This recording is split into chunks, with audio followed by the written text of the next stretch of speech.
आइए जानते हैं आज की प्रमुख अंतर्राष्ट्रीय खबरों को। उससे पहले एक नजर आज के हेडलाइंस पे। एकनाथ शिंदे और मैंने मिलकर लड़ाई लड़ी, सीएम फडणवीस ने महायुति में मतभेद की अटकलों को किया खारिज।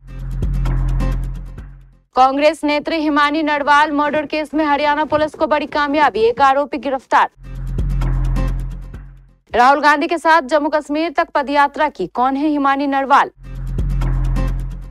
सदन में आज भी हंगामे के आसार, कैग रिपोर्ट में अनियमितताओं का मुद्दा गूंजेगा। 9 दिन बाद भी नहीं निकल पाए तेलंगाना सुरंग हादसे में फंसे लोग, जाने कहां आ रही है समस्या। 6 मिनट पहले ऑस्कर अवार्ड समारोह के बीच लॉस एंजल्स के फायर फाइटर्स के लिए तालियों की गूंज। यूएस से तकरार के बीच जेलेंस्की को मिला यूरोप का साथ, ब्रिटेन और फ्रांस ने मदद का बढ़ाया हाथ। सोने की कीमत में 3 महीने से सबसे बड़ी साप्ताहिक गिरावट, क्या यह खरीदारी का मौका है?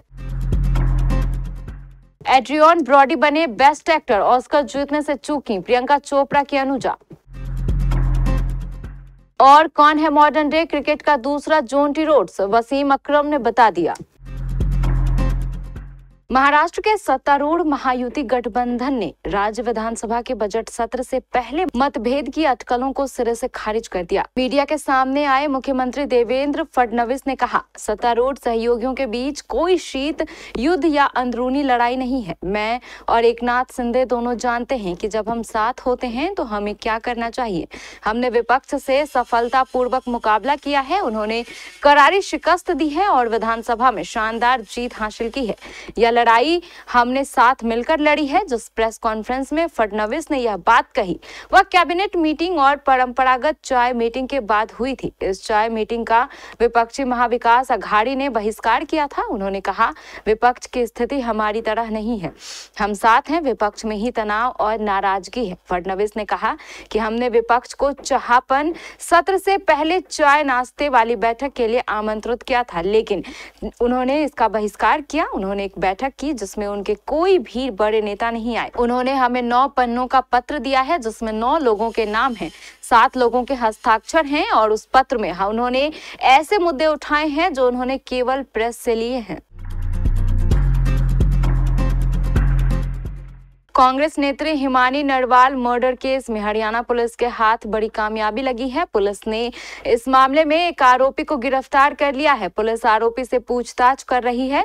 बता दें कि पुलिस ने इस मामले में विशेष जांच दल का गठन किया है। रोहतक पुलिस की 4 टीम घटना में शामिल अपराधियों की तलाश कर रही है। हिमानी की उम्र 22 साल थी और वो रोहतक के विजयनगर में रहती थी। पुलिस से मिली जानकारी के अनुसार 1 मार्च को कांग्रेस के कार्यकर्ता हिमानी नरवाल का शव बंद सूटकेस में मिला था। उनके गले पर चुन्नी लिपटी हुई मिली थी। आशंका है कि पहले चुन्नी से गला घोंटकर हत्या की गई और फिर शव को सूटकेस में बंद कर फेंक दिया गया। डीएसपी रजनीश कुमार ने बताया कि अलग-अलग पहलुओं से हत्याकांड की जांच की जा रही है। फिलहाल परिवार ने किसी पर शक नहीं जताया है। हिमानी का फोन बरामद कर लिया गया है। सीसीटीवी कैमरों की जांच की जा रही है और साइबर सेल की मदद ली जा रही है। जल्द ही हत्याकांड का पर्दाफाश हो जाएगा।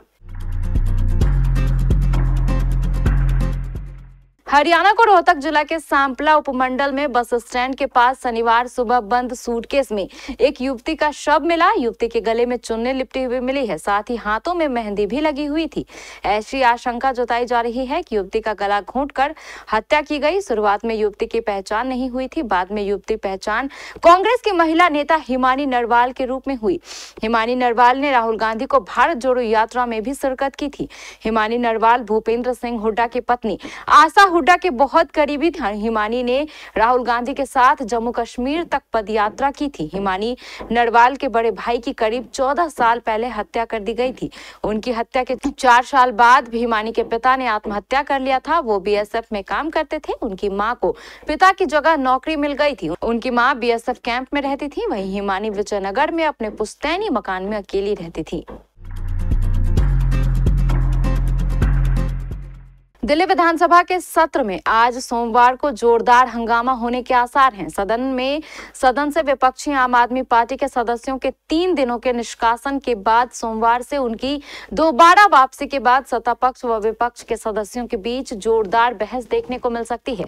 सदन में स्वास्थ्य क्षेत्र से जुड़ी गैग रिपोर्ट पर चर्चा जारी रहेगी। सत्ता पक्ष के सदस्य गैग रिपोर्ट में व्यक्त की गई अस्पतालों की बदहाली को लेकर पूर्ववर्ती आम आदमी पार्टी सरकार को घेरेगी, तो वहीं विपक्ष के सदस्य इस पर अपना पक्ष रखेंगे। हालांकि सदन की शुरुआत में नियम 280 के तहत विधायकों द्वारा अपने अपने क्षेत्रों से जुड़े विशेष उल्लेख के मामले उठाए जाएंगे। विधायक अपने क्षेत्रों की समस्याओं का उल्लेख करेंगे। सोमवार को सदन में स्वास्थ्य से जुड़ी गैग रिपोर्ट का दूसरा हिस्सा पेश नहीं किया जाएगा।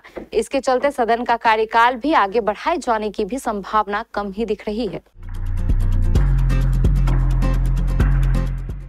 तेलंगाना सुरंग हादसे में पिछले 9 दिनों से फंसे 8 लोगों को अभी तक सुरक्षित निकालना संभव नहीं हो पाया है। घटनास्थल से गाज हटाने के प्रयास तेज कर दिए गए हैं और बचाव कर्मियों एवं उपकरणों की तैनाती बढ़ा दी गई है। बचाव कार्य अंतिम चरण में है, लेकिन लगातार पानी का रिसाव एक बड़ी बाधा बना हुआ है।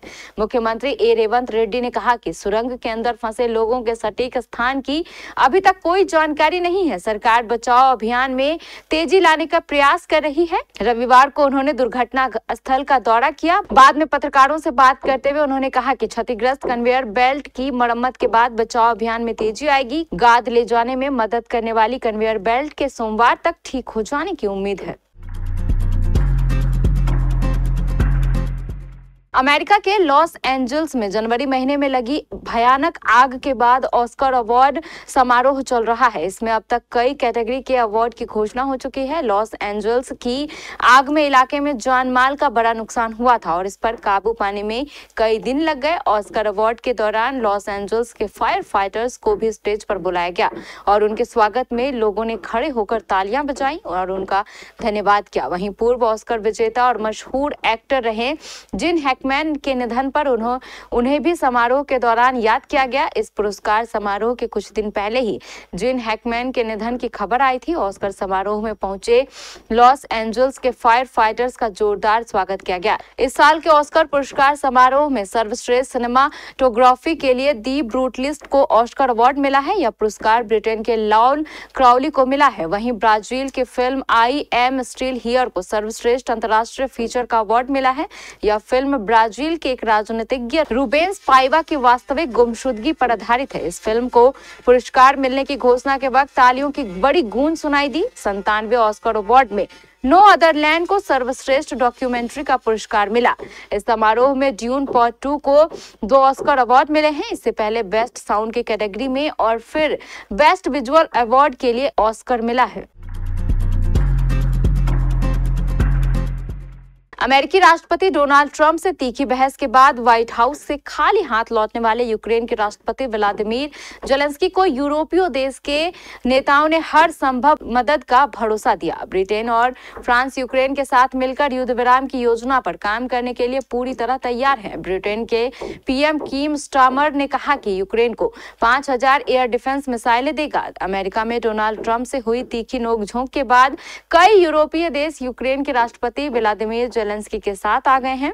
ब्रिटेन और फ्रांस यूक्रेन के साथ मिलकर युद्ध विराम की योजना पर काम करने के लिए पूरी तरह तैयार है। इस बीच ब्रिटेन के पीएम कीर स्टारमर ने कहा कि वह 1.6 बिलियन पाउंड के फंड से यूक्रेन को 5000 एयर डिफेंस मिसाइलें देगा।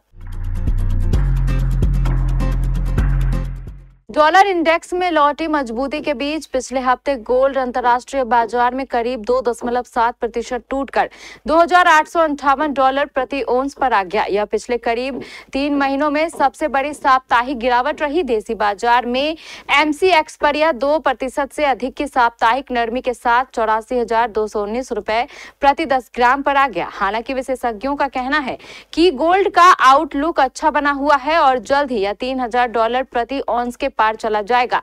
कामा ज्वेलरी के एमडी कोलिन शाह ने कहा, ट्रेड वॉर और जियोपॉलिटिकल टेंशन से जुड़ी अनिश्चितता के चलते गोल्ड प्राइसेस को सपोर्ट बना हुआ है। हमारा अनुमान है कि इंटरनेशनल मार्केट में गोल्ड जल्दी ही $3000 प्रति ओंस और देसी बाजार में 88,000 रुपए प्रति 10 ग्राम के स्तर छू लेगा। अमेरिकी राष्ट्रपति डोनाल्ड ट्रंप ने मेक्सिको और कनाडा के खिलाफ टैरिफ लगाने के साथ चीन पर 10 के बजाय 20% इंपोर्ट ड्यूटी लगाने का ऐलान किया है। ऑस्कर 2025 का शानदार आगाज हुआ है। ये इवेंट लॉस एंजल्स के डॉल्बी थिएटर में हो रहा है। इवेंट में कई सितारों का जलवा भी देखने को मिला। 97वें एकेडमी अवार्ड्स यानी ऑस्कर 2025 का शानदार आगाज हुआ है। ये इवेंट लॉस एंजल्स के डॉल्बी थिएटर में हो रहा है। इस बार एकेडमी के अवार्ड्स को कॉनन ओ ब्रायन होस्ट कर रहे हैं। पहली बार उन्होंने ऑस्कर होस्टिंग की कमान संभाली है। इवेंट में कई सितारों का जलवा भी देखने को मिला। कीरन कल्किन ने बेस्ट सपोर्टिंग एक्टर अवार्ड जीतने की रेस में एडवर्ड न्यूटन, यूरा बोरिसोव, गाय पियर्स और जेरेमी स्ट्रॉन्ग को पछाड़ा। अवार्ड जीतने के बाद उन्होंने सबका शुक्रिया अदा किया। अपनी फैमिली की तारीफ करते हुए उनके सपोर्ट के लिए आभार जताया। चैंपियंस ट्रॉफी का आखिरी लीग मुकाबला भारत और न्यूजीलैंड के बीच खेला गया। इस मैच में भारतीय स्पिनरों का दबदबा देखने को मिला। लो स्कोरिंग मैच में वरुण चक्रवर्ती की बेहतरीन गेंदबाजी की बदौलत टीम इंडिया ने 44 रनों की बड़ी जीत दर्ज की। बेहतरीन प्रदर्शन के लिए वरुण चक्रवर्ती को प्लेयर ऑफ द मैच चुना गया। 250 के छोटे लक्ष्य का पीछा करने उतरी न्यूजीलैंड की टीम 45.3 ओवर ही क्रीज पर टिक सकी और 205 रनों पर अपने सारे विकेट गंवा दिए। टीम की तरफ से सर्वाधिक रन केन विलियमसन ने बनाए। अंत में कप्तान मिचेल सेंटनर ने 28 रनों की तेजी पारी जरूर खेली, लेकिन वो टीम को जीत नहीं दिला सके। इसके अलावा सलामी बल्लेबाज विलियम ही 20 का आंकड़ा पार कर सके। बाकी बल्लेबाज सस्ते में पवेलियन लौटे।